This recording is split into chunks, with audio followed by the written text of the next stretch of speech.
welcome to yet another episode of Direct Dil Se with TMI. Today we are not going to talk to a person who has been, their face, who has been managing, say, smartphones or devices, but we are going to talk to a spokesperson of a company who makes the heart of the smartphone. Yes, I think you guessed it right. We are going to talk to somebody from the processor industry. And today we have got Mr. Finbarr with us from Mediatek. Welcome to the show, Mr. Finbarr. Sandeep, good to be here. As like the role what you are, you travel a lot. And more often than not, you must be bumping into a lot of people at the airport, bus stands, or the public places. And then they ask you, what are you doing? What your company does? How do you explain to them what you are into?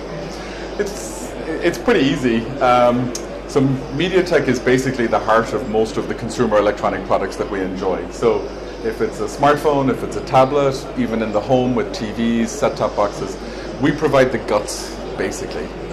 So it's the brain, it's the heart. I always like to say the soul of these devices because they define the personality, right? So whether it's making the multimedia experience, the camera experience, the display experience better on your mobile device, maybe it's making the picture quality on your TV better, that's what our chipsets try to do. Right, so it's interesting. You say the display quality, the performance, but isn't it display limited just to the display panel, who provides the display panel? So what you do into it? Sure. I mean, the display panel is important, but the electronics that drive it can do a lot to enhance the picture quality, to compensate for the lighting effects. A good example, I think, is in the smartphones, right? I think we all experience smartphones in different conditions. Right. You go indoors where it's dark, you go outside in the bright sunlight. You want to be able to adapt how that display shows the picture and the quality and the image of that picture under different lighting conditions to give the best experience across all of the use cases. A lot of that intelligence, a lot of that control is done by the chipset. Right, so everything is done by the Mediatek in terms of conceptualizing, like how can a smartphone work, or it is that you work in partnership with the OEMs, they also demand something or they give their suggestions. How does it work actually? Sure, it's both. Yeah, I mean, it has to work together because obviously we don't make the devices. It's our customers who actually make the end product. So they're the ones that are making choices about which display technology, which cameras, which features that they want to integrate into the device. Of course, it only works if our chipset supports those features. So it all has to work together. Right. So you since like you make the, as you said, you make the heart and soul for the smartphones and other devices. Did it ever cross your mind or Mediatek's mind that we should also start making the devices? Because at the end of the day, the heart and soul is with you. Why not the complete device? I think everybody has their place in the supply chain, right? We know what we're good at. We try to just be better at that. Our customers are obviously better at what they do, making the end product, the industrial design, the look, the feel of the product, the sales, the marketing, the channel for those products. They're better at that than we are, so I think we know where we sit in the supply chain. So no, we don't make the end devices. Right. So what's usually the time frame when you start thinking about a chip, like you work on the next processor lineup kind of a thing, and it finally takes the shapes, and then the OEM start integrating into the devices. So what's the timeline kind of a thing for that? I mean, from start to finish, it can probably take anywhere from 1.5 to 2 years by the time we start. So the stuff we're working on now, inside our R&D facilities probably won't be in the market until 2019 or 2020. Right. Obviously the stuff that's coming out now is probably what we started on 1.5 to 2 years ago. So that's probably the timeline it takes to design these complex systems on a chip, to get them manufactured, to get them tested, to get them validated, do all the hardware, all the software validation, and then of course there's some time as well for our customers to design their products to get those to market. So the whole process takes some time. Right, interesting. So, if you look at the current scenario, especially in India, there are a lot of devices which are running on the Mediatek chipset. But majority of them are the devices which you label as budget devices or mid-level devices kind of a thing.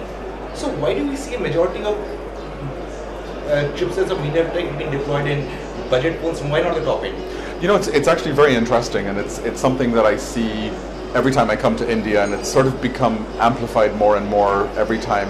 But I think there's a misconception that the Indian market is an entry-only market, and it's clearly not, right?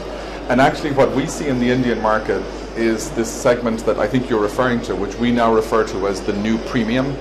And we just launched some new products about a month ago that feed into this new premium category.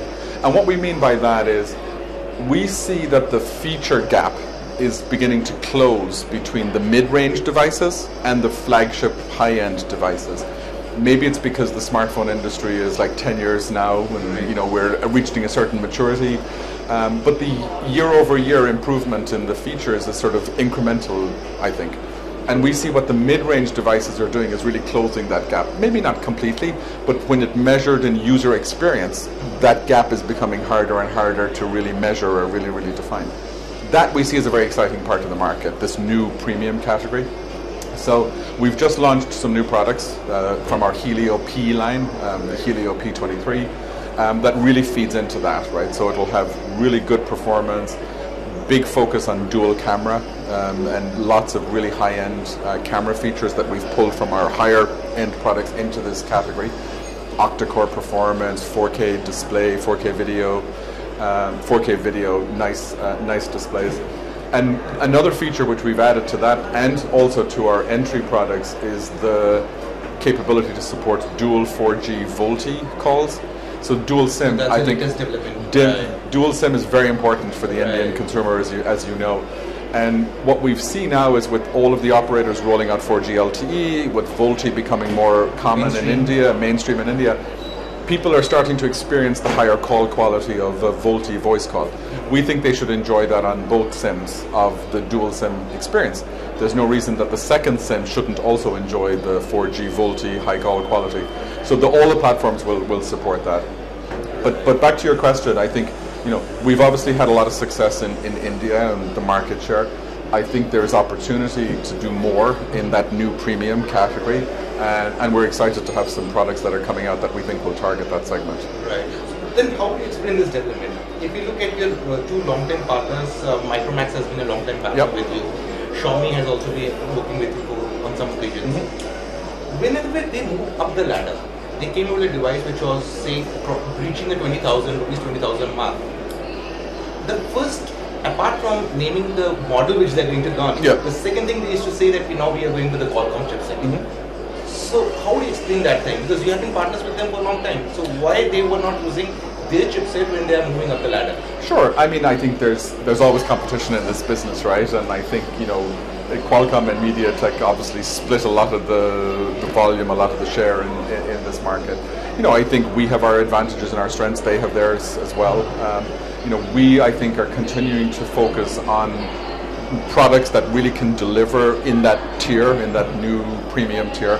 And that means focusing on things like the camera performance, like I was talking about, the dual camera capability, the power consumption, the multimedia, the graphics. And we believe we have products now that are very competitive for that space as well. So I think you'll see more cases of that coming than you might see. So you're suggesting we will see Mediatek 2.0 in the coming days? I hope so. I hope so, yes. Interesting. So again, another thing that we look at is you on the chipset, there are other people who are your competitors in the market, they are also doing a lot of things. But apart from that, they do a lot of work into the R&D activities where they try to involve the common people, like the people who are in the content ecosystem, app guys, to work on their solutions so that by the time their chipset or their solutions are ready in the market, those OEMs have something ready-made solution in the market. So do you also work something like that on with the content guys or something like the app ecosystem guys or the developers? Yeah, it's a continuous process, obviously. Obviously I think Android has become a very broad global platform, but once you go into any region, any country, there's always a set of stuff that's localized. There's always a set of stuff that's important. So yeah, we spend a lot of time looking at the compatibility, making sure that all of these things work. I mean, it's a big job to do sometimes, but we take that seriously. All right. So another interesting thing is when we look at, say, 4 different models of devices from different OEMs, everybody tries to pitch in something like this. It's got an amazing camera, it has got a, say, low light photography over here and all those things, or they might say it has got a split screen kind of functionality and all those things. But at the end of the day, it is all due to the processor capabilities. So they might do a little bit work around in the software front, but majorly it depends on the capabilities of the processor. Sure. So don't you feel bad when the four guys label the same thing what you might have come with the same? I think if I remember correctly, you had come with something like a low light vision capabilities, and almost the OEMs would use those capabilities in their phone. They had labeled something as their own, with a different nomenclature. Doesn't it irritate you, or? No, I mean what's always driven Mediatek, what's like at the core of our mission statement is what we say is to enhance and enrich everyone's lives, right? So we feel if we can deliver products and technologies that make a better product for the consumer, everybody wins.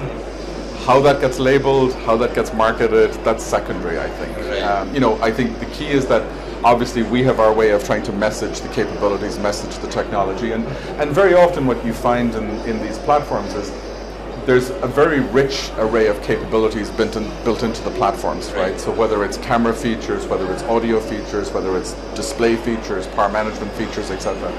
We don't expect that all of those features get turned on in all of the devices, right? And focused on perhaps, one company might decide to focus more on the camera features and really deliver something there. Somebody else might put more focus on the display. That's okay, right? I mean, I think the advantage of the Android ecosystem is the diversity that it allows for, right? Of different features, different use cases, different price points to meet different consumer needs. At the end of the day, if that enhances and enriches the consumers' lives, I think we're happy. Interesting. So, Finbarr, finally, one main question, like if we look at the overall device ecosystem, when people used to go for laptops, desktops early, and the thing that used to propel their buying decision was they used to look at the logo, Intel Inside. Yeah. That thing has not started happening in the mobile space. Everybody is going by the brand name or the OEM guys, but they're not going by the, say, Mediatek Inside kind of a thing. Does Mediatek aspire to have that kind of recognition in the market? And if yes, what are you doing to get it? I think it's we think of ourselves as like that enabling technology, right? I mean, so we do these kind of things. We talk to people, publicly about what we do. But at the end of the day, yes, it's the brands that are basically the ones facing the consumer, right? In terms of it's their brand of phone that's facing the consumer. I think the mobile industry is obviously significantly larger. We heard yesterday at the inauguration the scale of mobile devices out there in the industry, like 5 to 7 billion connections, depending on how you count people or connections, compared to the installed base of PCs, which was something like 1.2, 1.4 billion. It's a different order of magnitude. I think that creates a lot of space for different brands, a lot of space for different companies that deliver to different markets, different segments, different price points. I don't think it's a one-size-fits-all kind of model. So I think it's better that the phone brands are the ones that are, defining their space in the market, defining their value proposition to the customers. Sure, as long as we can enable that, that's great. But are you looking for the recognition? Again, the same question, like the Intel kind of a thing? I mean, I think it's fairly well known in the industry who we are. I think it's fairly well known that we are one of the major chipset suppliers to the mobile business. That's the industry, but the consumers actually aren't aware of that thing. They just go by the... It's interesting. I think in India, more than anywhere, the consumers are aware. I think it's a market where here the consumer, particularly I think with the online community, which is a large part of the market here, there's an increased awareness here compared to even other parts of the world that I find. So the Indian consumer is one of the most informed consumers. Right. People like you, I think, are doing a good job. Thank you. And this one closing remarks I would like to have from you is, do you think, like, in your journey with India, like the journey you have been having in India for the last 3-4 years, any regrets? Or you think that somewhere you didn't press the accelerator, or you went too slow? No, I mean, India, I think India's been a very important market for Mediatek from, frankly, the first days of our entry into mobile, right? So from the 2G feature phone days, I think we've been here and very strong part of the market. We've certainly ridden the waves from 2G feature phones into smartphones, originally with 3G. Now, of course, everything's accelerating so fast here with 4G. It's a challenging market. There's always surprises. But as I like to say to people this week, if we expected a market of this size, with this much opportunity, with this much potential, to be a straight linear upward curve, we were naive, right? I mean, we should expect that it's going to be a fun and bumpy ride, but no regrets. Great. Thank you so much for your time. Appreciate it, Sanjeev. Thank you. So with this, we end our interview over here. But I guess you must be having some questions for Mediatek, or you must be thinking about what Mediatek is doing next. For that, keep on reading our story. We'll be talking about that thing in the coming days. But for any other questions and suggestions or comments, do drop in a message and we'll try to get the answers for you. Thank you.